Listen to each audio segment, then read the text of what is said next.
आप सबको संसार ग्रीन की तरफ से नवरात्रि की ढेरों शुभकामनाएं।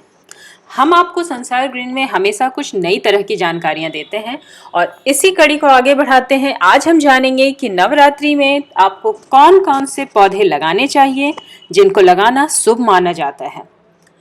सबसे पहले हिबिस्कस या जावा कुसुम, इनका पौधा नवरात्रि में लगाना बहुत शुभ माना जाता है। जावा कुसुम में लाल रंग के जावा कुसुम या रक्तवर्ण जावा कुसुम सबसे शुभ माना जाता है और इसको जरूर आपको नवरात्रि के दरमियान लगाना चाहिए क्योंकि ये माँ दुर्गा का बहुत प्रिय फूल है, सबसे प्रिय फूल है। हालांकि माँ ब्रह्मचारिणी स्वरूप को सफ़ेद रंग के गुड़हल फूल ज़्यादा पसंद आते हैं, इसीलिए आप अगर लाल रंग के गुड़हल लगा रहे हैं और उपलब्धता है तो साथ में सफ़ेद रंग के गुड़हल फूल के पौधे भी ज़रूर लगा लें। गुड़हल का फूल कटिंग से लगाया जाता है, इसे अंग्रेजी में हिबिस्कस कहते हैं। पौधा आप 8 से 10 इंच के गमले में भी लगा सकते हैं और एक बार लगाया हुआ पौधा वर्षों तक रहता है। बस साल में एक बार कटाई छटाई इसे चाहिए और थोड़ी थोड़ी अंतराल पे, जैसे महीने 2 महीने के अंतराल पे थोड़ी खाद इन्हें देनी पड़ती है। वैसे तो गुड़हल की बहुत सारी किस्में होती हैं, पर दशहरे में लगाने के लिए लाल और सफ़ेद किस्म बहुत खास है, इन्हें आपको ज़रूर लगाना चाहिए। अपराजिता, ये माँ दुर्गा का ही एक और नाम है, इसीलिए आपको दशहरे में या नवरात्रि में अपराजिता की बेल जरूर लगानी चाहिए। आप अपराजिता को बीजों से उगा सकते हैं, यह बीजों से आसानी से उगता है। चाहे तो नर्सरी से इसकी तैयार पौध भी लाकर लगा सकते हैं। इसकी वाइन होती है जो बहुत अच्छे से ग्रो करती है। अपराजिता आपको सिंगल लेयर और डबल लेयर दोनों में ही मिलता है। फूल बहुत खूबसूरत होते हैं, इसे ही शंख पुष्पी के भी नाम से जाना जाता है। अपराजिता के बेसिकली 2 रंग होते हैं, नीला फूल और सफ़ेद फूल। अपराजिता के दोनों ही पौधे, दोनों ही फूल माँ दुर्गा को बहुत प्रिय होते हैं, इसीलिए आप नवरात्रि के दरमियान अपराजिता का पौधा जरूर से लगा लें। अपराजिता को क्लेटोरिया या विष्णुकांता जैसे नामों से भी जाना जाता है और ये एक तरह का ब्रेन टॉनिक भी है। इनके फूल ना सिर्फ पूजा में चढ़ाए जाते हैं, बल्कि अगर इन्हें सादे पानी के साथ बॉयल करके ठंडा करके आप बच्चों को पीने दें तो दिमाग का विकास होता है। विल्व पत्र या बेलपत्र, बेलपत्ता या वुड एप्पल, इसे कई नामों से जाना जाता है। माँ दुर्गा के सभी भक्त इस बात से अच्छी तरह से वाकिफ हैं कि नवरात्रि में बेल के पौधे का क्या महत्व होता है।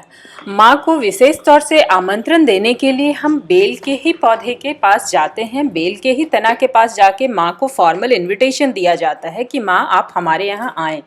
तो दशहरे में अगर आप अपने यहाँ बेल का पौधा लाकर लगाते हैं तो इसे बहुत शुभ माना जाता है। ऐसा माना जाता है कि आपने माँ को फॉर्मल इनविटेशन भेज दिया है और वो आपके यहाँ आएंगी ही। बेल का पौधा वैसे तो इसका बड़ा वृक्ष होता है, लेकिन आप चाहें तो 10 से 12 इंच के गमले में इसको लगा के रख सकते हैं, इसकी बोनसाई बना के रख सकते हैं। शर्त सिर्फ ये है कि आपको इसकी एनुअल प्रूनिंग करनी पड़ेगी। वैसे तो ये बीज से उगता है, लेकिन इसकी कटिंग भी लगाई जाती है। अभी आप इसको नर्सरी से ही ले आकर लगाएं, सबसे अच्छा होगा। बेल पत्ता सिर्फ पूजा में प्रयोग नहीं होता है, यह एक औषधि भी है, आयुर्वेदिक औषधि। दशहरा सिर्फ माँ की पूजा का पर्व नहीं है, इससे भगवान राम की भी आस्था जुड़ी हुई है।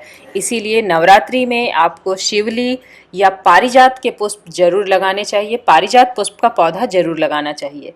पारिजात यानी हर श्रृंगार या नाइट ब्लूमिंग जैस्मिन, इसका पौधा बीज से बहुत आसानी से उगता है। आप चाहें तो कटिंग भी लगा सकते हैं, लेकिन कटिंग लगना थोड़ा सा मुश्किल होता है। बीज आसानी से अवेलेबल हो जाते हैं और उनसे पौधा भी उगाता है। आप अगर चाहें तो नर्सरी से तैयार पौधा ही ला करके अभी दशहरे के समय लगा लें, ये बहुत शुभ माना जाता है और ऐसा माना जाता है कि भगवान राम और माँ दुर्गा दोनों आकर विराजेंगे इस पौधे के आसपास।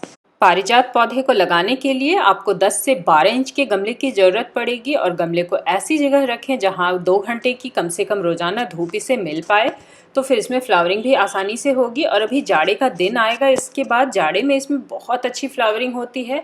फूलों की डंडी से आप एडिबल कलर बना सकते हैं, फूड कलर बना सकते हैं, जिससे बच्चों के लिए टेस्टी चॉकलेट्स या पेस्ट्रीज को कलर दे सकते हैं, जो फ़ायदा भी करेगा। नीम का पौधा वैसे तो औषधीय गुणों के लिए जाना ही जाता है, पर नवरात्रि में इनका बहुत विशेष महत्व होता है। आपने सुना होगा नीमिया की दाढ़ी मैया झूले ली झूलनवा के झूमे झूमे ना। यानी माता को सोने चांदी के झूले नहीं, नीम की डाल के झूले पसंद हैं। तो आपको अपने यहाँ नीम का पौधा लगाना होगा। इसका बड़ा वृक्ष होता है। आप सोच रहे होंगे कि इतना बड़ा वृक्ष आप अपार्टमेंट में या अपने फ्लैट में कैसे लगा सकते हैं। प्रॉब्लम है तो सॉल्यूशन है, और सॉल्यूशन बताने के लिए संसार ग्रीन है। आप नीम की बोनसाई लगा सकते हैं। बोनसाई बहुत महंगे होते हैं, तो आप बोनसाई बना सकते हैं। नीम का छोटा पौधा लेकर आइए, 8 से 10 इंच के गमले में लगाइए और उसकी एनुअल प्रूनिंग करते रहिए। आपके पास कुछ सालों में अच्छी खासी बोनसाई तैयार हो जाएगी, जो प्राइसलेस है क्योंकि आपने इसे खास पर्पस से लगाया है। सेवंती या गुलदाउदी के फूल भी माँ दुर्गा को बहुत फूलों में आपको काफ़ी सारी वैरायटी मिल जाएगी। दूब या दुर्वा या दूब घास अगर आपके पास है तो अच्छी बात है, और अगर नहीं है तो इस दूर्वा या कांडात को आप दशहरे के बीच में ज़रूर लगा लीजिए। ये अच्छे से ग्रो हो जाएगा। हर पूजा में इसकी डिमांड होती है, चाहे दुर्गा जी की पूजा हो या किसी भी देवी देवता की पूजा हो, दुर्वा या दूब घास का उपयोग किया ही जाता है। तो आप इन्हें नवरात्रि में ज़रूर लगाएं। इनको शुभ माना जाता है। 4 से 5 इंच के गमले में ये आसानी से लग जाते हैं। कोई मेहनत नहीं करनी पड़ती है। गमले में बस थोड़ी सी जगह बनाइए। आप दूसरे फूल वाले गमले में भी इसे लगा सकते हैं, पर यह बहुत तेज़ी से फैलती है और पौधों का न्यूट्रिशन ले लेती है। इसीलिए अच्छा रहेगा कि एक सेपरेट गमले में आप दूब घास उगाइए और रोज़ाना कुछ दूब घास तोड़कर भगवान को चढ़ाइए, और बाकी का पौधा आपका, बाकी के पौधों पर इसका असर नहीं पड़ेगा और एक गमले में यह अच्छा खासा लहलहाता हुआ नजर आएगा। शमी या सेनेरेरिया, इसका पौधा बहुत शुभ माना जाता है। अगर आपके घर यह पौधा पहले से मौजूद है तो बहुत अच्छी बात है, पर अगर आपके घर में शमी का पौधा नहीं है तो नवरात्रि पूजा के दौरान आपको शमी का एक पौधा लाकर ज़रूर लगा लेना चाहिए। आप इसे 10 इंच के गमले में भी लगा सकते हैं। बालकनी पर, खिड़की पर, जहाँ कहीं भी धूप आती है वहाँ इसके पौधे को आप रख सकते हैं। पौधा बहुत अच्छे से ग्रो करता है और इसमें बहुत जल्दी खूबसूरत फ्लावरिंग शुरू हो जाती है।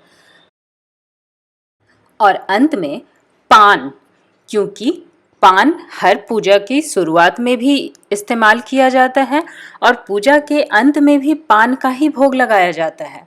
नवरात्रि पूजा के 10वें रोज हवन के पहले माता को पान का भोग लगाया जाता है। तो आपके पास यदि पान का पौधा नहीं है तो 10वीं पूजा के दिन पान का पौधा लाकर अपने घर में लगा सकते हैं। आप पहले भी लगा सकते हैं, पर 10वीं पूजा तक कम से कम पान का एक पौधा लाकर अपने घर में लगा लीजिए। ये शुभ माना जाता है, हर पूजा के लिए शुभ होता है।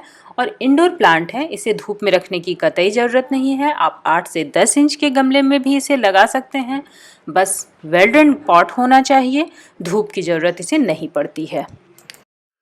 वीडियो अगर आपको पसंद आई तो प्लीज़ प्लीज़ प्लीज़ इसे लाइक और शेयर ज़रूर करें और हमारे चैनल को अभी के अभी सब्सक्राइब कर लें।